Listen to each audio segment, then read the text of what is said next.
ಇದೊಂದು ಒಳ್ಳೆ ವಿಚಾರ. ಅಂದರೆ ಏನೇ ಘಟನಾವಳಿಗಳಾಗಲಿ ಉತ್ತರ ಕೊಟ್ಟಿದ್ದಾರೆ ಯಾರು, ಪ್ರಿಯಾಂಕರ್ಗೆ. ಇದನ್ನು ಅಪ್ರಿಷಿಯೇಟ್ ಮಾಡಬೇಕಂದ್ರೆ ಕೆಲವು ಏನು ತನಿಖೆ ಏನು ಬೇಕಿದ್ರೂ ಮಾಡ್ಕೊಳ್ಳಿ. ಆಮೇಲೆ ರಾಜು ಕಪನೂರ್ ಅವರು ಕೂಡ ಮಾತಾಡಿದ್ದಾರೆ. ಆಮೇಲೆ ತನಿಖೆ ಬೇರೆ ಆಗಬೇಕು, ಅದು ಬೇರೆ ವಿಚಾರ. ಹಾಗಂತ ಎಲ್ಲೂ ಕೂಡ ನಾವು ಮಾಧ್ಯಮ ಯಾರನ್ನೆಲ್ಲ ಪ್ರಶ್ನೆ ಮಾಡಬೇಕು ಎಲ್ಲರನ್ನ ನಾವು ಪ್ರಶ್ನೆ ಮಾಡಿದ್ವಿ. ಇಲ್ಲಿ ಒಂದು ಪ್ರಶ್ನೆಗಳು ಉದ್ಭವ ಆಗ್ತಾ ಇದ್ದು ನಾನು ಹೇಳ್ತಾ ಇದ್ದೀನಿ ನೋಡಿ. ಸಚಿನ್ ಪಂಚಾಲ್ ಈ ಸ್ಟೋರಿ ಇದೆಯಲ್ಲ, ಬಿ ಜೆ ಪಿ ಹೆಂಗೆ ತಗೊಂಡೋಗುತ್ತೆ ನನಗೆ ಗೊತ್ತಿಲ್ಲ. ಬಿ ಜೆ ಪಿಲಿ ಬಿಡಿ, ಬಿ ಜೆ ಪಿಲಿ ದಮ್ಮೇ ಇಲ್ಲ ಅಲ್ಲಿ. ಅವರು ಅದನ್ನು ಏನೂ ಮಾಡ್ತಾ ಇಲ್ಲ. ಇಂತಿಂಥ ಸ್ಟೋರಿಗಳನ್ನು ಬಂದಾಗ ಅವರು ಸರಿ ಮನೆಯೊಂದು 3 ಬಾಗಿಲಾಗಿದೆ. ಯಾಕಂದರೆ ಯಡಿಯೂರಪ್ಪನವರಂಥ ನಾಯಕರಿಲ್ಲ, ಇದ್ದರೂ ಕೂಡ ಅಂದರೆ ಲೀಡ್ ಮಾಡ್ತಾ ಇಲ್ಲ. ಆಮೇಲೆ ನಿಮಗೆ ಯಾರು ಅನಂತಕುಮಾರ್ ಅವರಿಗಿಲ್ಲ, ಈಶ್ವರಪ್ಪ ಪಾರ್ಟಿಯಲ್ಲಿಲ್ಲ, ಜಗದೀಶ್ ಶೆಟ್ಟರು ಆಟಕೊಂಡು ಲೆಕ್ಕಕ್ಕಿಲ್ಲ, ಅಂದರೆ ವಾಪಸ್ ಬಂದು ಹೋದ ನಂತರ ಆಟಕೊಂಡು ಲೆಕ್ಕಕ್ಕಿಲ್ಲ ಆಗಿದ್ದಾರೆ. ಯಾರೂ ಇಲ್ಲ. ಪ್ರಹ್ಲಾದ್ ಜೋಶಿ ಅಲ್ಲಿ ಬ್ಯುಸಿ ಆಗಿದ್ದಾರೆ. ಇಲ್ಲಿ ವಿಜಯೇಂದ್ರ ಇದ್ದಾರೆ, ವಿಜಯೇಂದ್ರ ಅವರನ್ನು ಕಾಲು ಎಳೆಯೋಕೆ ಒಂದು 4 ಜನ ಇದ್ದಾರೆ. ಅಶೋಕ್ ಇದ್ದಾರೆ, ಅಶೋಕ್ ಮಾತಾಡ್ತಿದ್ದಾರೆ ಪಾಪ, ಅವರ ಎಷ್ಟು ಶಕ್ತಿ. ಆದರೆ ಮೊನಚಾಗಿ ಏನು ಹೇಳಬೇಕು ಅದನ್ನೊಂದು ಆ ಮಾತುಗಳು ರೀ ಎಂಥ ಯಾವ ಥರ ಚಾಟಿ ಬೀಸಬೇಕಂದ್ರೆ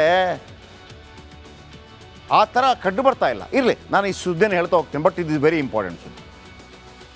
ಬೀದರ್ನ ಸಚಿನ್ ಪಂಚಾಳ್ಗೆ ಕೇವಲ 26 ವರ್ಷ.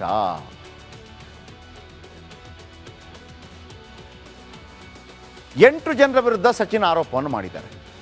ಆತ್ಮಹತ್ಯೆ ಮಾಡಿಕೊಂಡಿದ್ದಾರೆ. 8 ಜನರ ವಿರುದ್ಧ ಆರೋಪವನ್ನು ಮಾಡಿದ್ದಾರೆ. ಡೆತ್ ನೋಟ್ನಲ್ಲಿ ರಾಜು ಕಪನೂರ್ ಮೊದಲ ಹೆಸರು. ಈಗ ಮಾತಾಡಿದ್ರಲ್ಲ, ನನ್ನ ಬಳಿಗೆ ಬಂದಿದ್ದ, ಎಂ.ಟೆಕ್ ಆಗಿತ್ತು, ಮತ್ತೊಂದು ಮೊದಲ ಹೆಸರು. RWSSDಯ 12 ಕೋಟಿಯ ಟೆಂಡರ್ ಕತೆ ಇದು. 12 ಕೋಟಿ ಒಂದು ಟೆಂಡರ್ ಮಾಡಿಕೊಡ್ತೀನಿ, 5% ದುಡ್ಡು ಕೊಡು ಅಂತ ಕೇಳಿದ್ನಂತೆ. 12 ಕೋಟಿಗೆ 5%. ಆಮೇಲೆ ಹೇಳ್ತಾನಂತೆ ಆತ, ನನ್ನ ಮಾತು ಪ್ರಿಯಾಂಕರ್ಗೆ ದಾಟುವುದಿಲ್ಲ, ನಾನೇನು ಹೇಳಿದೆ ಅದೇ ಫೈನಲ್ ಅಂತ ಸಚಿನ್ಗೆ ಹೇಳಿದ್ರಂತೆ ರಾಜು ಕಪನೂರ್. ಆಮೇಲೆ 5-6 ಬಾರಿ ಪ್ರಿಯಾಂಕ್ ಖರ್ಗೆ ಅವರನ್ನು ಭೇಟಿಯಾಗಿದ್ರಂತೆ ಸಚಿನ್, ಜೊತೆ ಕರ್ಕೊಂಡೋಗಿ ಭೇಟಿ ಮಾಡಿಸಿದ್ದಾರೆ.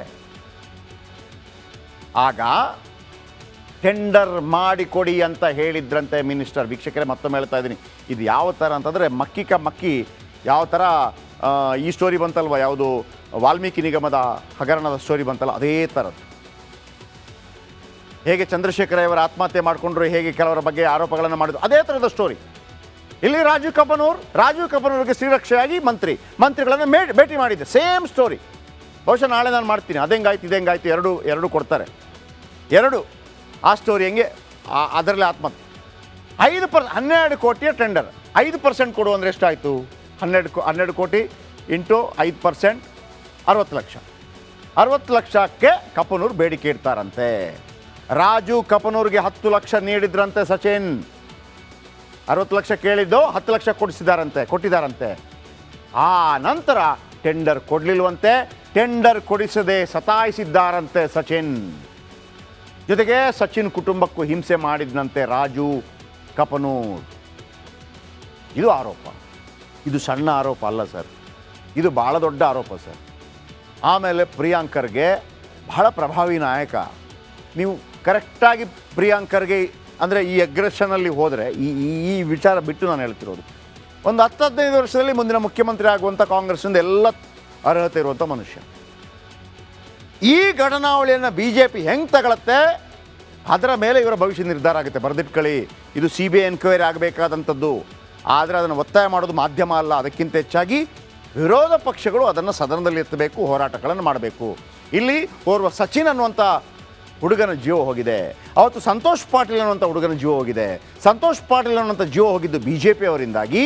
ಈ ಹುಡುಗನ ಜೀವ ಹೋಗಿರೋದು ಕಾಂಗ್ರೆಸ್ನವರಿಂದಾಗಿ. ಮೊನ್ನೆ ಒಬ್ಬ ಆತ್ಮಹತ್ಯೆ ಮಾಡಿಕೊಂಡ, ಲಕ್ಷ್ಮೀ ಹೆಬ್ಬಾಳ್ಕರ್ ಅವರ ಆಪ್ತ ಅಂತ ಹೆಸರು ಹೇಳ್ಕೊಂಡು, ಅದು ಹೋಗಿರೋದು ಕಾಂಗ್ರೆಸ್ನವರ ಕಾರಣಕ್ಕಾಗಿ. ಯಾರ್ಯಾರ ಕಾರಣಕ್ಕಾಗಿ ಇವರ ರಾಜಕೀಯ ಗುದ್ದಾಟಗಳಿಗೆ ಜನಸಾಮಾನ್ಯ ಸಾಯ್ತಾ ಇದ್ರೆ ಬಿಡಬೇಕೇನ್ರಿ? ನಾವಂತೂ ಬಿಡಲ್ಲ. ಇದೊಂದು ಒಳ್ಳೆ ವಿಚಾರ. ಅಂದರೆ ಏನೇ ಘಟನಾವಳಿಗಳಾಗಲಿ ಉತ್ತರ ಕೊಟ್ಟಿದ್ದಾರೆ ಯಾರು, ಪ್ರಿಯಾಂಕರ್ಗೆ. ಇದನ್ನು ಅಪ್ರಿಷಿಯೇಟ್ ಮಾಡಬೇಕಂದ್ರೆ ಕೆಲವು ಏನು ತನಿಖೆ ಏನು ಬೇಕಿದ್ರೂ ಮಾಡ್ಕೊಳ್ಳಿ. ಆಮೇಲೆ ರಾಜು ಕಪನೂರ್ ಅವರು ಕೂಡ ಮಾತಾಡಿದ್ದಾರೆ. ಆಮೇಲೆ ತನಿಖೆ ಬೇರೆ ಆಗಬೇಕು, ಅದು ಬೇರೆ ವಿಚಾರ. ಹಾಗಂತ ಎಲ್ಲೂ ಕೂಡ ನಾವು ಮಾಧ್ಯಮ ಯಾರನ್ನೆಲ್ಲ ಪ್ರಶ್ನೆ ಮಾಡಬೇಕು ಎಲ್ಲರನ್ನ ನಾವು ಪ್ರಶ್ನೆ ಮಾಡಿದ್ವಿ. ಇಲ್ಲಿ ಒಂದು ಪ್ರಶ್ನೆಗಳು ಉದ್ಭವ ಆಗ್ತಾ ಇದ್ದು ನಾನು ಹೇಳ್ತಾ ಇದ್ದೀನಿ ನೋಡಿ. ಸಚಿನ್ ಪಂಚಾಲ್ ಈ ಸ್ಟೋರಿ ಇದೆಯಲ್ಲ, ಬಿ ಜೆ ಪಿ ಹೆಂಗೆ ತಗೊಂಡೋಗುತ್ತೆ ನನಗೆ ಗೊತ್ತಿಲ್ಲ. ಬಿ ಜೆ ಪಿಲಿ ಬಿಡಿ, ಬಿ ಜೆ ಪಿಲಿ ದಮ್ಮೇ ಇಲ್ಲ ಅಲ್ಲಿ. ಅವರು ಅದನ್ನು ಏನೂ ಮಾಡ್ತಾ ಇಲ್ಲ. ಇಂತಿಂಥ ಸ್ಟೋರಿಗಳನ್ನು ಬಂದಾಗ ಅವರು ಸರಿ ಮನೆಯೊಂದು 3 ಬಾಗಿಲಾಗಿದೆ. ಯಾಕಂದರೆ ಯಡಿಯೂರಪ್ಪನವರಂಥ ನಾಯಕರಿಲ್ಲ, ಇದ್ದರೂ ಕೂಡ ಅಂದರೆ ಲೀಡ್ ಮಾಡ್ತಾ ಇಲ್ಲ.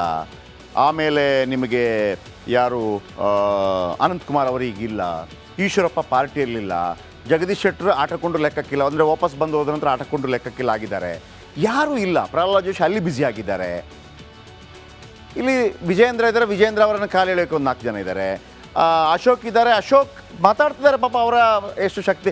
ಆದರೆ ಮೊನಚಾಗಿ ಏನು ಹೇಳಬೇಕು ಅದನ್ನೊಂದು ಆ ಮಾತುಗಳು ರೀ ಎಂಥ ಯಾವ ಥರ ಚಾಟಿ ಬೀಸಬೇಕಂದ್ರೆ ಆ ಥರ ಕಂಡು ಬರ್ತಾ ಇಲ್ಲ. ಇರಲಿ, ನಾನು ಈ ಸುದ್ದಿನ ಹೇಳ್ತಾ ಹೋಗ್ತೇನೆ, ಬಟ್ ಇದು ವೆರಿ ಇಂಪಾರ್ಟೆಂಟ್ ಸುದ್ದಿ. ಬೀದರ್ನ ಸಚಿನ್ ಪಂಚಾಳ್ಗೆ ಕೇವಲ 26 ವರ್ಷ.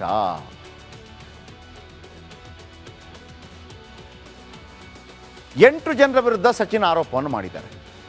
ಆತ್ಮಹತ್ಯೆ ಮಾಡಿಕೊಂಡಿದ್ದಾರೆ. 8 ಜನರ ವಿರುದ್ಧ ಆರೋಪವನ್ನು ಮಾಡಿದ್ದಾರೆ.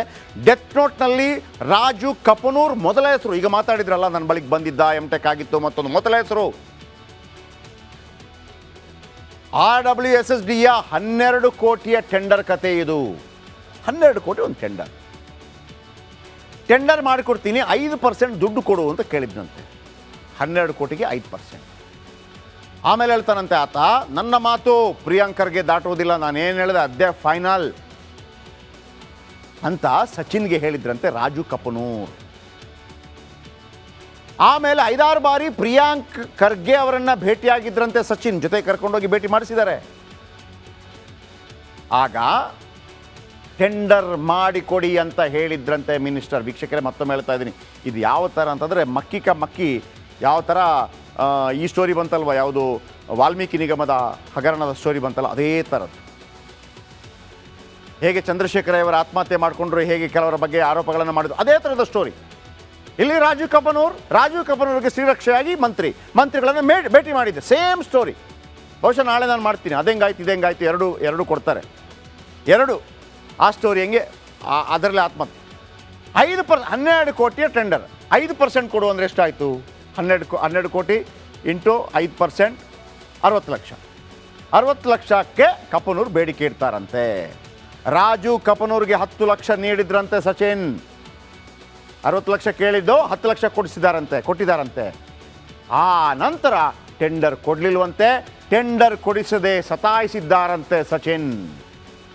ಜೊತೆಗೆ ಸಚಿನ್ ಕುಟುಂಬಕ್ಕೂ ಹಿಂಸೆ ಮಾಡಿದ್ನಂತೆ ರಾಜು ಕಪನೂರ್.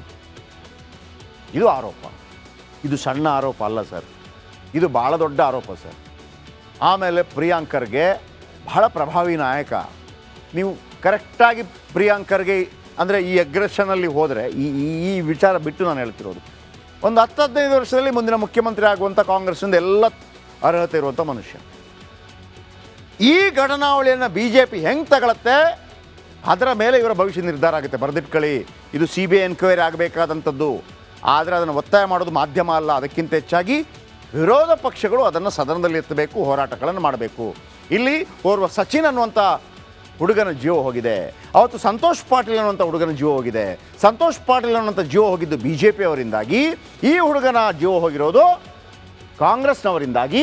ಮೊನ್ನೆ ಒಬ್ಬ ಆತ್ಮಹತ್ಯೆ ಮಾಡಿಕೊಂಡ, ಲಕ್ಷ್ಮೀ ಹೆಬ್ಬಾಳ್ಕರ್ ಅವರ ಆಪ್ತ ಅಂತ ಹೆಸರು ಹೇಳ್ಕೊಂಡು, ಅದು ಹೋಗಿರೋದು ಕಾಂಗ್ರೆಸ್ನವರ ಕಾರಣಕ್ಕಾಗಿ. ಯಾರ್ಯಾರ ಕಾರಣಕ್ಕಾಗಿ ಇವರ ರಾಜಕೀಯ ಗುದ್ದಾಟಗಳಿಗೆ ಜನಸಾಮಾನ್ಯ ಸಾಯ್ತಾ ಇದ್ದರೆ ಬಿಡಬೇಕೇನ್ರಿ? ನಾವಂತೂ ಬಿಡಲ್ಲ.